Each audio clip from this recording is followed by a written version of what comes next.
जय श्री कृष्ण। अथ तृतीयोऽध्याय। अर्जुन उवाच।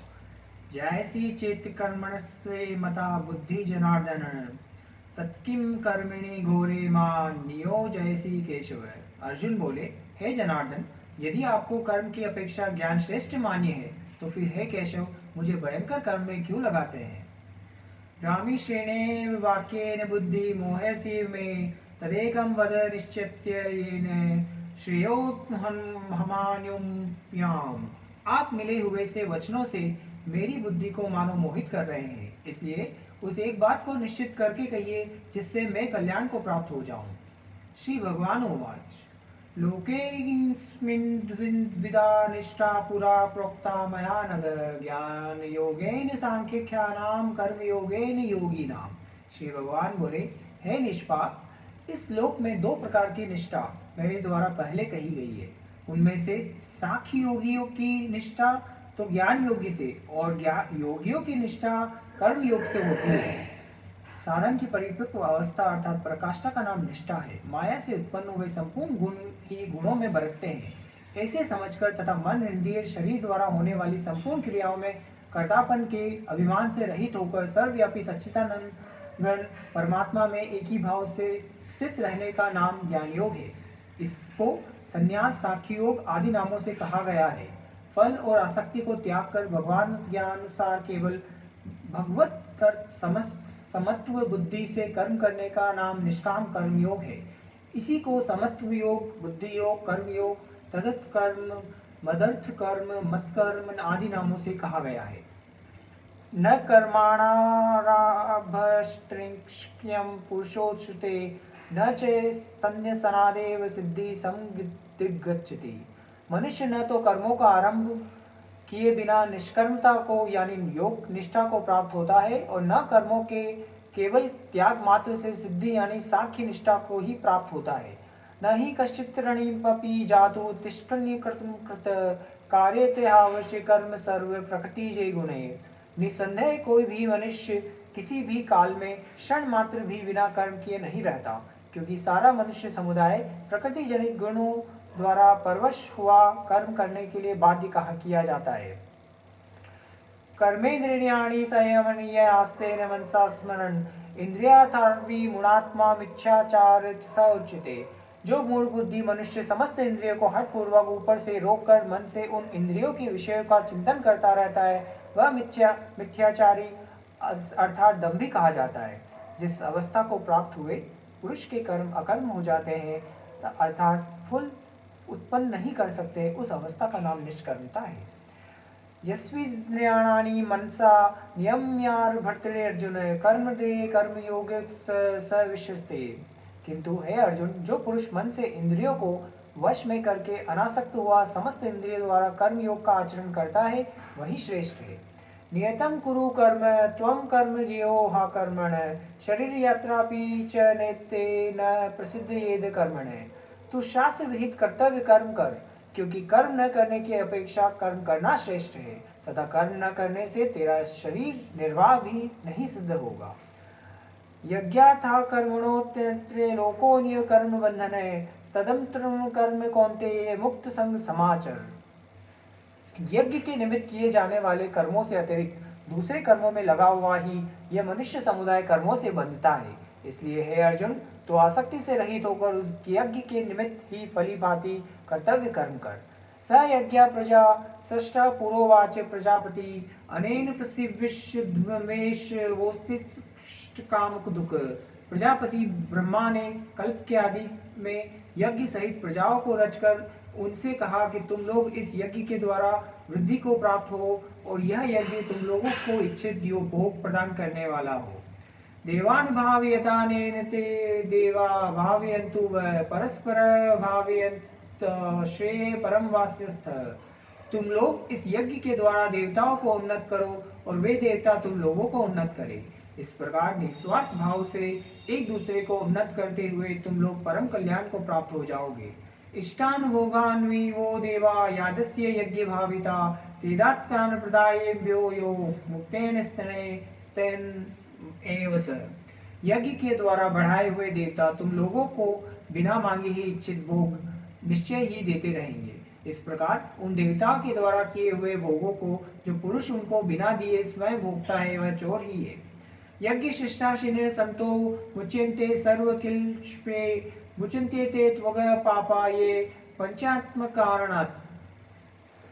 यज्ञ से बचे हुए अन्न को खाने वाले श्रेष्ठ पुरुष सब पापों से मुक्त हो जाते हैं, और जो पापी लोग अपना शरीर पोषण के लिए अन्न पकाते हैं वो तो पाप का ही खाते हैं।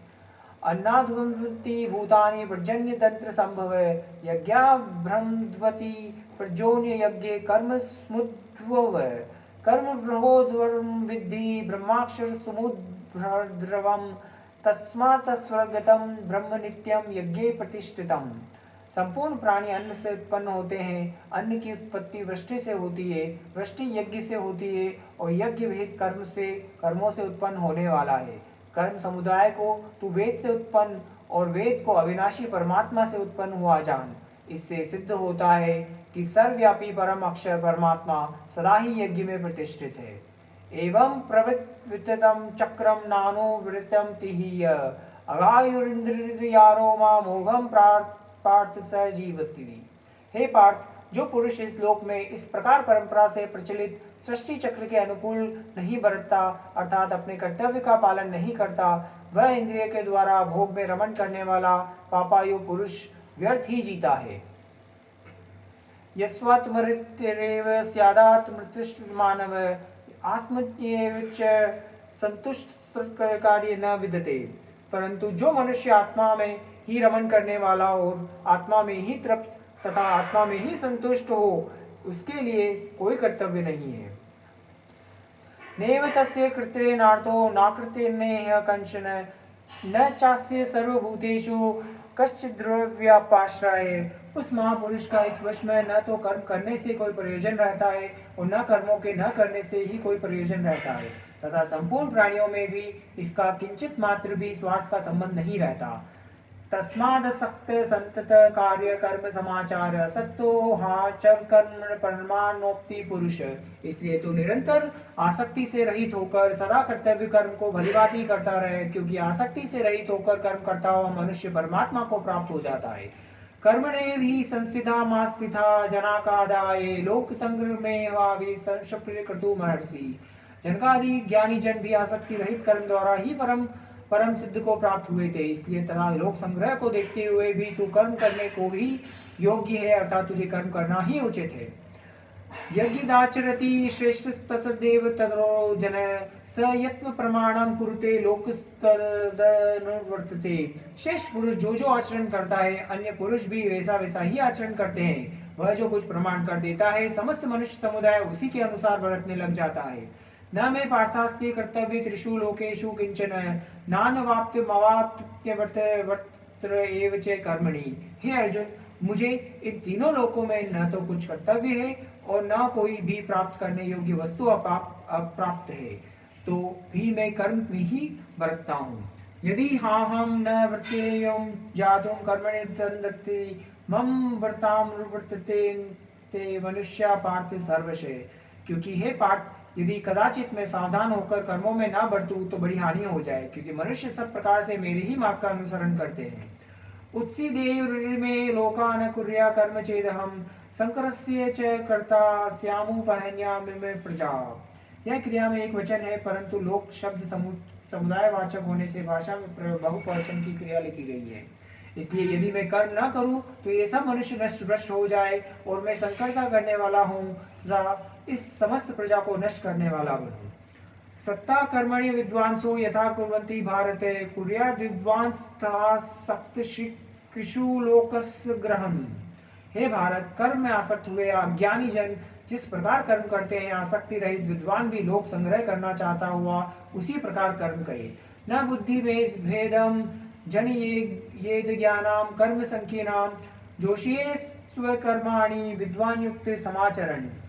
परमात्मा के स्वरूप में अटल स्थित हुए ज्ञानी पुरुष को चाहिए कि वह शास्त्र विहित कर्मों में आसक्ति वाले ज्ञानियों की बुद्धि में भ्रम अर्थात कर्मों में अश्रद्धा उत्पन्न न करे, किंतु स्वयं शास्त्र विहित समस्त कर्म भलीभांति करता हुआ उनसे भी वैसे ही करवावे। प्रकृति क्रियमाणानि गुणे कर्माणि सर्वस्य अहंकार विमूढ़ात्मा कर्ता हमिति मन्यते। वास्तव में संपूर्ण कर्म सब प्रकार से प्रकृति के गुणों द्वारा किए जाते हैं, तो भी जिसका अंतःकरण अहंकार से मोहित हो रहा है, ऐसा अज्ञानी मैं करता हूँ ऐसा मानता है। तत्ववित्तु महाबाहो गुण कर्म विभागयो गुणा गुणेषु वर्तते इति मत्वा न सज्जते। परंतु हे महाबाहो, गुण विभाग और कर्म विभाग के तत्व को जानने वाला ज्ञान योगी संपूर्ण गुण ही गुणों में बरत रहे हैं ऐसा समझकर उनमें आसक्त नहीं होता। प्रकृति गुण सम्मूढ़ा सज्जते गुण कर्मसु तान कृत्रिविदो मंदाकृत्रिवंत विचालयते। प्रकृति के गुणों से अत्यंत मोहित हुए मनुष्य गुणों में और कर्मों में आसक्त रहते हैं। उन पूर्णतया न समझने वाले मंद बुद्धि अज्ञानियों को पूर्णतया जानने वाला ज्ञानी विचलित न करे। मयि सर्वाणि कर्माणि संन्यस्याध्यात्म चेतसा निराश्रय निर्ममो उक्त्वा युद्धस्वर विगतज्वर। मुझ अंतर्यामी परमात्मा में लगे हुए चित्त द्वारा संपूर्ण कर्मों को मुझ में अर्पण करके आशा रहित, ममता रहित और संताप रहित होकर युद्ध कर। त्रिगुणात्मक माया के कार्य रूप 5 महाभूत और मन, बुद्धि, अहंकार तथा 5 ज्ञानेन्द्रिया, 5 कर्मेंद्रिया और शब्दादि 5 विषय, इन सबके समुदाय का नाम गुण विभाग है और इनकी परस्पर की चेष्टाओं का नाम कर्म विभाग है। उपयुक्त गुण विभाग और कर्म विभाग से आत्मा को पृथक अर्थात निर्लेप जानना ही इनका तत्व जानना है। ये में मदमिदम नित्यम मुनि तिष्ठन्ति मानवा श्रद्धावंतो शून्यतो मुच्यते तेपि कर्म भी। जो कोई मनुष्य दोष दृष्टि से रहित और श्रद्धा युक्त होकर मेरे इस मत का सदा अनुसरण करते हैं, वे भी संपूर्ण कर्मों से छूट जाते हैं। ये तद्वेव दम्भ्य शून्यतो नानो तिष्ठति में मतम सर्वज्ञानी विमूढ़ास्ता विंदी नष्टा न चेतस। परंतु जो मनुष्य मुझ में दोषारोपण करते हुए मेरे इस मत के अनुसार नहीं चलते, उन मूर्खों को तू संपूर्ण ज्ञानों में मोहित और नष्ट हुए ही समझ। सदृश्यं तेष्यते स्व्यास्य प्रकृति ज्ञानवानपि प्रकृति यान्ति भूतानि निग्रही करिष्यति। सभी प्राणी प्रकृति को प्राप्त होते हैं, अर्थात अपने स्वभाव के परवश हुए कर्म करते हैं। ज्ञानवान भी अपने प्रकृति के अनुसार चेष्टा करता है, फिर इसमें किसी का हट क्या करेगा। इंद्रियस्येन्द्रियास्य रागद्वेषो व्यवस्थितो तर्योनवशमागर्चितो हास्य परिपथिनो। इंद्रिय के अर्थ में अर्थात प्रत्येक इंद्रिय के विषय में राग और द्वेष छिपे हुए स्थित है। मनुष्य को उन दोनों के वश में नहीं होना चाहिए, क्योंकि वे दोनों ही इसके कल्याण मार्ग में विघ्न करने वाले महान शत्रु हैं। श्रेयास्मृधर्मणो विगुण पर धर्मास्मृष्टान सर्व में निधम श्रेय पर धर्मो भयावह। अच्छी प्रकार आचरण में लाए हुए दूसरे के धर्म से गुण रहित भी अपना धर्म अति उत्तम है। अपने धर्म में तो मरना भी कल्याणकारक है और दूसरे का धर्म भय को देने वाला है। अर्जुन उवाच अतः केन प्रयुक्तोपे पापम चरित पुरुषम अनिचित्रंपि बाणेश्वर बलादेव नियोजिते। अर्जुन बोले, हे कृष्ण, तो फिर ये मनुष्य स्वयं न चाहता हुआ भी बलात् लगाए हुए की भांति किससे प्रेरित होकर पाप का आचरण करता है। श्री भगवान उवाच काम एष क्रोध एष रजोगुण समुद्रं वद द्व महाशनो महापापमा विद्वेमिहि वेरिणम। श्री भगवान बोले, रजोगुण से उत्पन्न हुआ यह काम ही क्रोध है। यह बहुत खाने वाला अर्थात भोगों से कभी न गाने वाला और बड़ा पापी है। इसको ही तू इस विषय में वेरी जान।